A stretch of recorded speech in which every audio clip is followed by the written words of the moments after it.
Hey guys, what's up? It's Vicious here, and it's time for a little update video. As you guys may or may not know, my very first Let's Play was Nukem Forever, and it is now completed. So it is time to go ahead and pick out the next game that we're going to do for Let's Play. First things first though, I want to say thank you for anybody who followed along with Let's Play Nukem Forever. If you saw part of it or all of it, I appreciate it. For everyone who gave me a comment, a thumbs up, or a subscription, you know, my heart goes out to you.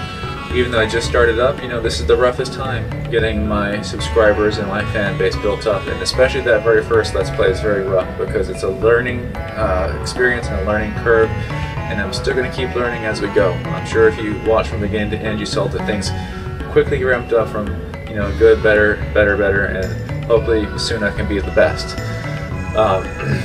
So one thing I had to overcome with that first Let's Play was picking old games or new games. I'm an old school gamer. I love old games. I love classic games.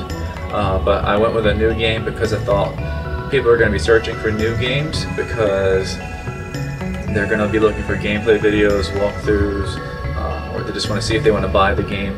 So going with a newer game that didn't have a whole lot of coverage seemed like the right thing to do. And I don't regret that. But now I'm moving to the other side of the fence with this one. I'm going to go old school. I'm going back to 1995. We're going to be playing Seiken Densetsu 3. And I'm still bringing something new to the table even though it's old. And that's what I like about this game. I like this choice. Because this game never came to America. Chances are a lot of people have never seen it or heard of it or played it before. And the only reason I'm able to bring it to you is because there is an unofficial English translation patch that has been on the internet for a very long time. So I'm going to be playing through the Japanese game, but it's going to be patched into English. Okay, now it's time to wrap up the introduction to Seiken Densetsu 3. Just real quick, tell you a little bit about the game. Know that it is a live-action RPG, much like Zelda is. So you walk around and fight enemies in real time on the map. You don't have to get into random battles as you're walking around. I think that's going to go good for a Let's Play because it won't get drawn out with these crazy random battles constantly to kind of keep the action moving more solid, more smoothly. And if I'm trying to get something done, I can try to avoid some battles if I don't need to, and maybe just level up off camera. The other thing is it does have multiple characters instead of just one, so you have 3 characters instead of just one like you would in Zelda. And the game lets you choose from like 5 or 6 different characters. Each character has their own skills and own story. So there's one big story to the game, like the overall plot of the game, but each character has their own reason for being involved in part of that major plot.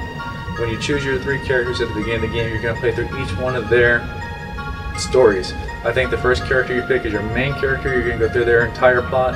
Then you choose your 2 sub-characters and you get like part of their plot. So you'd have to replay through the game like 5 or 6 times just to get each person's main plot. And then as you progress through the game, you can never pick up any of the other characters except for the 3 you picked. So you'd have to play through the game multiple times just to use all the different character skills. And each character is completely different.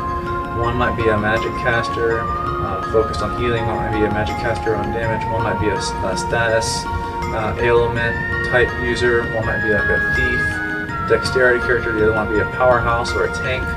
So you have different characters. And then now within each character, you're going to get job classes.